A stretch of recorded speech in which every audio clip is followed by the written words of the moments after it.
नमस्कार दोस्तों, हेल्दी योगिक हैबिट में आप सभी का स्वागत है। आज हम बात करेंगे स्टूडेंट की जो बढ़ती हुई आत्महत्या है उसके बारे में।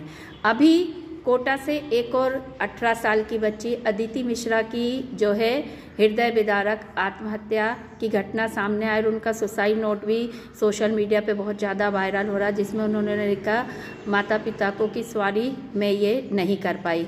दरअसल हुआ ये कि जेईई मेन का जो रिज़ल्ट आया और जब उसमें उन्होंने अपने आप को सफल नहीं पाया तो अगले दिन उन्होंने सुसाइड कर ली।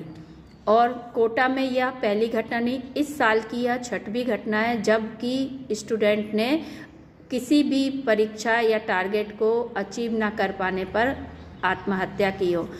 इस तरीके की सुसाइडल जो है केसेस बढ़ते जा रहे हैं स्टूडेंट्स के बीच में, चाहे 10वीं का पेपर हो, 12वीं का हो, चाहे PSO, UPSC, any competition exam, जब भी वो लोग इसमें असफल होते हैं तो वो घबराकर आत्महत्या कर लेते हैं, क्योंकि वो इस टेंशन को, इस जो है तनाव को झेल नहीं पाते। तो जो ये स्टूडेंट्स का गढ़ कहा जाने वाला कोटा, यहाँ तो आप देखेंगे ग्राफ बहुत ऊपर तक पहुंच चुका है स्टूडेंट के द्वारा सुसाइड करने का।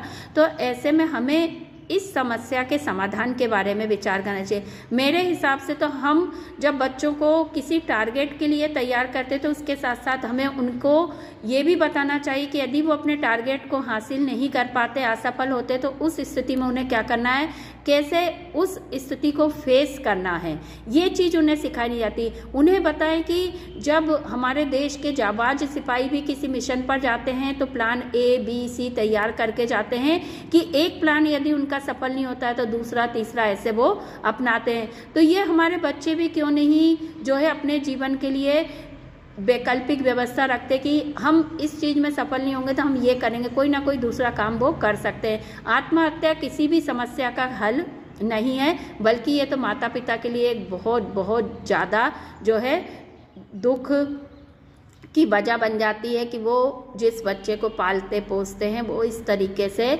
उनके हाथ से निकल जाता है। तो हर बच्चे को माता पिता ये समझाएं कि ये आपके जीवन का एकमात्र लक्ष्य नहीं है। आपको यदि यहाँ पर सफलता नहीं मिलती तो आप किसी दूसरे विकल्प के लिए भी तैयार रहें।